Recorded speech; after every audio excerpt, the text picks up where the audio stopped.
नमस्कार, मैं हूं आपके साथ शीरी।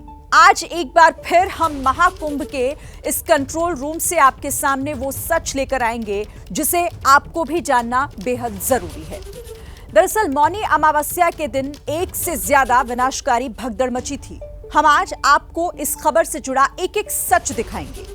जांच टीम को कौन कौन से तथ्य उनके हाथ लगे हैं, इस पर भी आपको हर एक बड़ा अपडेट देंगे। साथ ही आपको बताएंगे आखिर क्यों अभिनेत्री ममता कुलकर्णी को किन्नर अखाड़े से बाहर कर दिया गया है। महाकुंभ में भगदड़ मचने के बाद उन मुस्लिम मददगारों की कहानी भी आपको दिखाएंगे जिन्होंने श्रद्धालुओं की मदद के लिए दिन रात एक कर दिया। कुंभ के अलावा आपको काशी की गंगा आरती से जुड़ी हुई बड़ी खबर भी दिखाएंगे, लेकिन सबसे पहले महाकुंभ की विनाशकारी भगदड़ से जुड़े हुए खुलासे दिखाते हैं और आपको तस्वीरें हम दिखाएंगे इस कंट्रोल रूम से। महाकुंभ में भगदड़ को लेकर जो बड़ा खुलासा हुआ है, देखिए, मेले में मौनी अमावस्या से ठीक पहले एक नहीं बल्कि 3 जगहों पर भगदड़ हुई। तीनों जगह की तस्वीरें एबीपी न्यूज के पास मौजूद हैं, जो हम आपको एक एक कर दिखाने जा रहे हैं।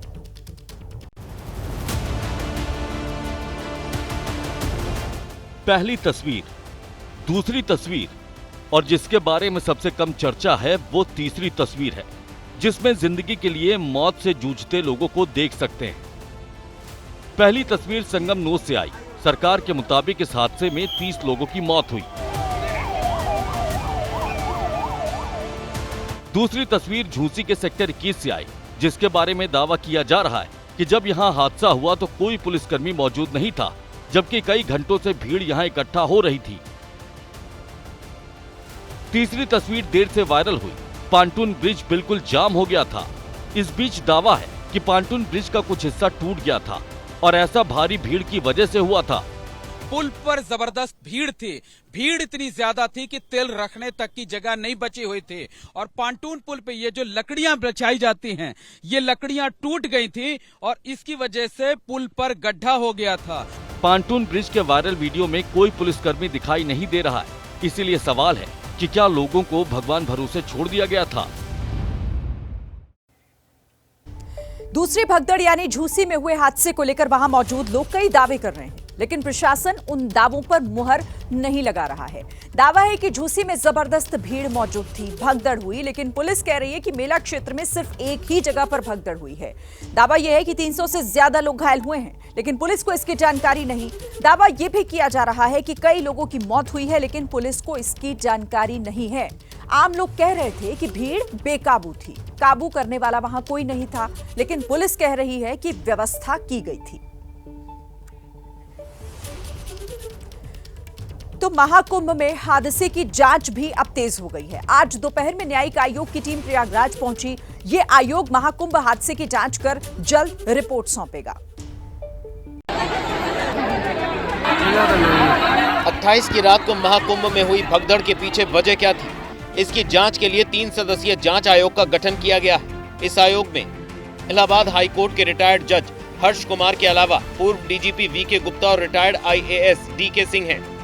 न्यायिक जांच आयोग के अध्यक्ष रिटायर्ड जज हर्ष कुमार ने बताया कि यूपी सरकार ने 1 महीने के अंदर जांच रिपोर्ट मांगी है, लेकिन जांच में कितना समय लगेगा अभी यह कहना जल्दबाजी होगा। हालांकि न्यायिक आयोग की टीम ने अपना काम शुरू कर दिया है। वहीं दूसरी ओर सीएम योगी के निर्देश पर गुरुवार को यूपी के डीजीपी प्रशांत कुमार और मुख्य सचिव मनोज कुमार सिंह ने भी महाकुंभ नगर का दौरा किया और महाकुंभ में स्थिति की समीक्षा की। महाकुंभ में मची भगदड़ को लेकर लोग एक के बाद एक नया खुलासा कर रहे हैं। जो दूसरी भगदड़ मची उसकी एक बड़ी गवाही सामने आई है।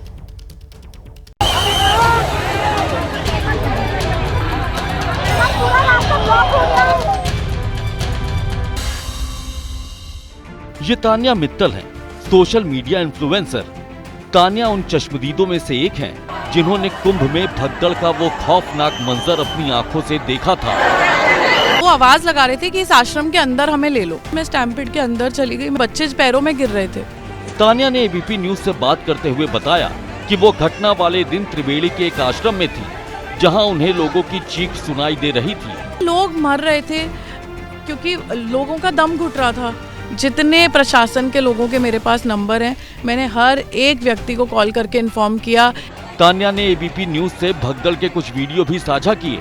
इस वीडियो में कुछ विदेशी फंसे हुए दिखाई दे रहे हैं। वहीं एक वीडियो में एक पुलिस वाला अपील करता नजर आ रहा है कि फोर्स भेजी जाए और लोगों को बचाया जाए, लेकिन एक पुलिसकर्मी की अपील के बाद भी फोर्स नहीं आती है। वक्त रहते अगर फोर्स आ जाती तो शायद इतनी बड़ी भगदड़ न होती। इधर कुंभ मेला क्षेत्र में श्रद्धालुओं के खाने में बालू डालने वाले इंस्पेक्टर पर एक्शन हो गया है, जिसका वीडियो सोशल मीडिया पर वायरल हो रहा था और अब बालू डालने वाले इंस्पेक्टर पर गाज गिरी है।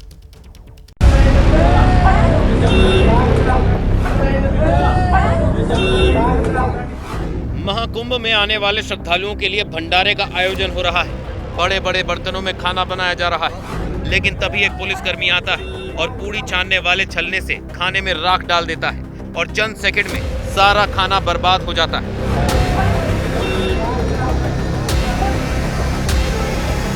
लेकिन जब वीडियो सोशल मीडिया पर वायरल हुआ तो प्रयागराज के डीसीपी कुलदीप सिंह गुनावत ने मामले का संज्ञान लिया और खाने में मिट्टी डालने वाले इंस्पेक्टर ब्रजेश तिवारी को सस्पेंड कर दिया है।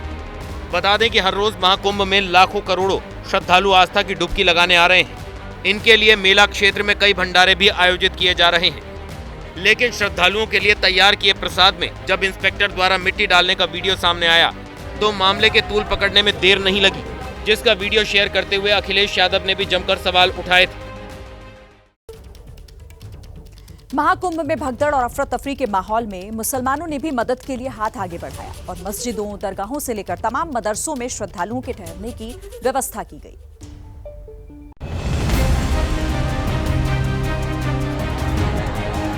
भगदड़ के बाद जब क्राउड मैनेजमेंट के लिए रास्ते रोके जाने से लोगों को परेशानी होने लगी तो मुस्लिम समुदाय ने आगे आकर उनकी मदद की। इस मस्जिद में नीचे से लेकर ऊपर तक बड़ी संख्या में श्रद्धालुओं को रुकाया गया था। पूरी जो मस्जिद थी, मस्जिद का कैंपस था, वो श्रद्धालुओं की भीड़ से इस तरीके से पटा हुआ था कि कहीं भी तिल रखने तक की जगह नहीं थी। मेले में लोगों के सामान खो गए थे, न खाने के लिए कुछ था और न ही ठंड से बचने के लिए कंबल। ऐसी स्थिति में मुस्लिम समुदाय के लोगों ने न सिर्फ खाने पीने की व्यवस्था की, बल्कि ठहरने के लिए मस्जिद और दरगाहों के दरवाजे खोल दिए। सभी इलाकों मोहल्लों में जो है तो हम लोगों ने उनको ठहराया। जैसा भी हमारे घर में इंतजाम था उनके आगे हम लोगों ने रखा। हमने प्रयागराज में इस बात की इबारत लिख दिया, इतिहास लिख दिया कि मस्जिद और मदरसों से नफरत नहीं बल्कि प्यार, मोहब्बत, खुलूस, आपसी भाईचारा निकलता है। चौक इलाके की जामा मस्जिद समेत 30 से ज्यादा मस्जिदों, मदरसों और दरगाहों को 3 से 4 दिनों तक आम श्रद्धालुओं के लिए खोल दिया गया।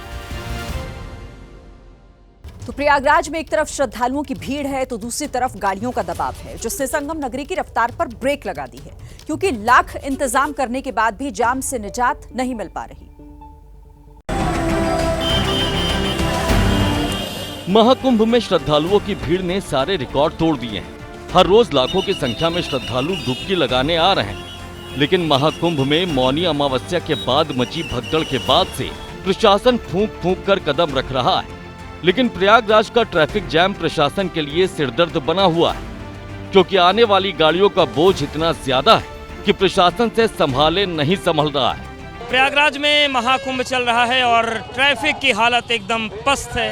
आप देखिए किस तरीके से लंबा जाम लगा हुआ है और ये जाम ऐसा है जो लोगों की मुसीबत बढ़ा रहा है, चाहे वो तीर्थयात्री हों फिर चाहे वो शहर के लोग हों, सभी के सामने बड़ी और भारी मुश्किलें इस वक्त हैं। गाड़ियों को रोकने के लिए डाइवर्जन से लेकर पाबंदी तक के रास्ते प्रशासन अपना रहा है, लेकिन जाम है कि खत्म होने का नाम नहीं ले रहा। कल कुंभ मेला के सेक्टर 22 के पास आग लगी थी, जिसमें 15 टेंट जलकर राख हो गए थे। हालांकि इसमें कोई बड़ा नुकसान नहीं हुआ, लेकिन जब आग के कारण की पड़ताल हुई तो पूरी टेंट सिटी ही अवैध निकली।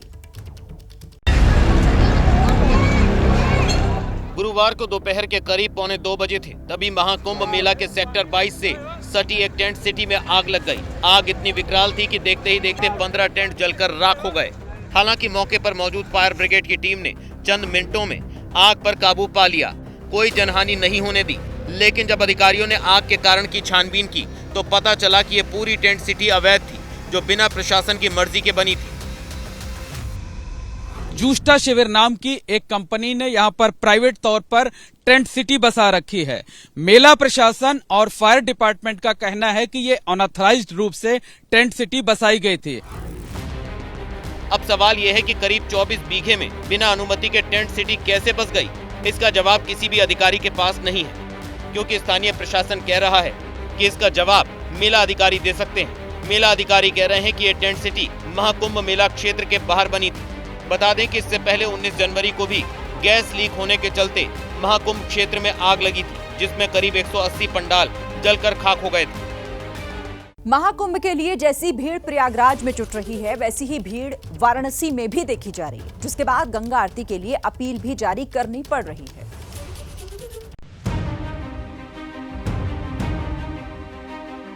प्रयागराज महाकुंभ में आता श्रद्धालुओं का सैलाब वैसे भी प्रशासन के लिए चिंता का सबब बना हुआ है और अब ऐसे ही हालात काशी यानी कि वाराणसी में भी देखने को मिल रहे हैं।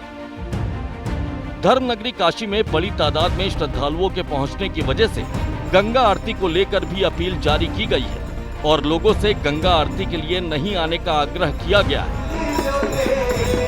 हम लोग गंगा सेवा निधि परिवार की ओर से आप सभी देशवासियों से ये अपील करते हैं कि जब तक भीड़ काफी ज्यादा है तब तक आप लोग गंगा आरती का दर्शन करने न आए। दरअसल वाराणसी आने वाला हर श्रद्धालु धर्म नगरी काशी की गंगा आरती देखना चाहता है। ऐसे में वाराणसी में गंगा के घाट के आसपास लोगों की बड़ी भीड़ जमा होती देखी जा रही है। वहीं प्रयागराज की तरह ही कहीं वाराणसी में भी कोई अनहोनी न घट जाए, इसके लिए लोगों से अपील की गई है कि फिलहाल वो गंगा आरती देखने के लिए न आए। दरअसल प्रयागराज महाकुंभ में आने वाले ज्यादातर श्रद्धालु वाराणसी का भी रुख कर रहे हैं, जहां पर वाराणसी में बढ़ती श्रद्धालुओं की भीड़ से विस्फोट जैसे हालात बनते दिख रहे हैं।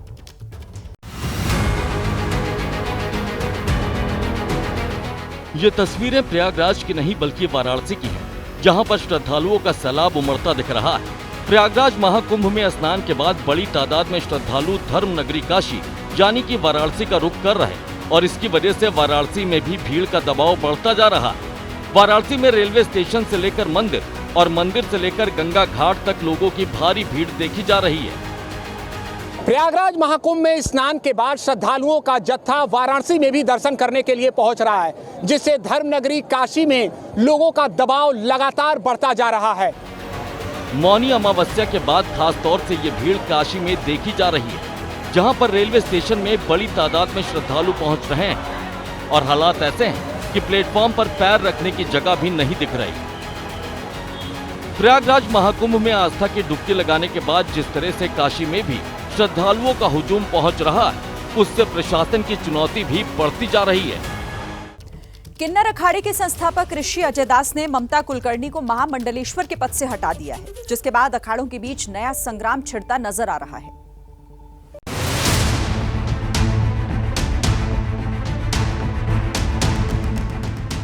बॉलीवुड एक्ट्रेस ममता कुलकर्णी को किन्नर अखाड़े का महामंडलेश्वर बनाए जाने के बाद से ही विवाद का तूफान खड़ा हो गया था, जिसके बाद किन्नर अखाड़े के संस्थापक ऋषि अजय दास ने बड़ा फैसला लिया है और ममता कुलकर्णी की महामंडलेश्वर की पदवी को अवैध करार कर उन्हें किन्नर अखाड़े से बाहर कर दिया।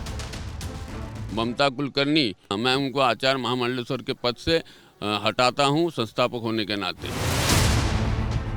एक और किन्नर अखाड़े के संस्थापक ऋषि अजय दास ने ममता कुलकर्णी को बाहर का रास्ता दिखाया, तो दूसरी ओर उन्होंने आचार्य महामंडलेश्वर लक्ष्मी नारायण त्रिपाठी को भी किन्नर अखाड़े से बाहर कर दिया, जिन्होंने ममता को महामंडलेश्वर बनने की दीक्षा दी थी।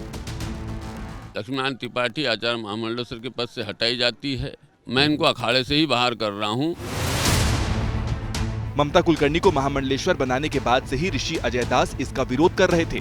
वहीं अब अजय दास के फैसले से अखाड़ों का नया दंगल भी शुरू हो गया है। तो एक तरफ ममता कुलकर्णी और लक्ष्मी नारायण त्रिपाठी को किन्नर अखाड़े से हटाने का ऐलान किया गया, तो दूसरी तरफ इस फैसले पर अखाड़ों के बीच जंग शुरू हो गई है, जहां कोई इस कदम का समर्थन कर रहा है तो कोई विरोध।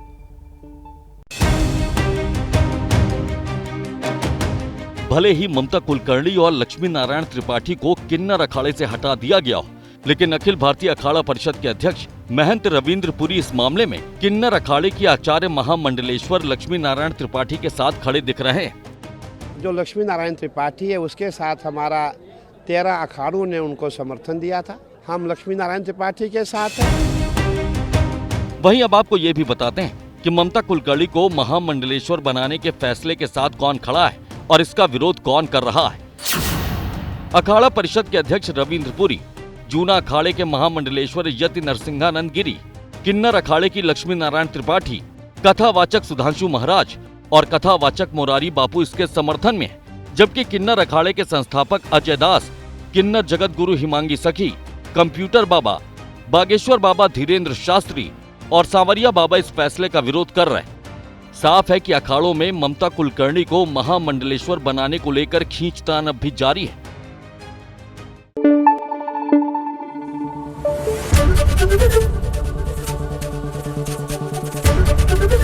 एबीपी न्यूज आपको रखे आगे।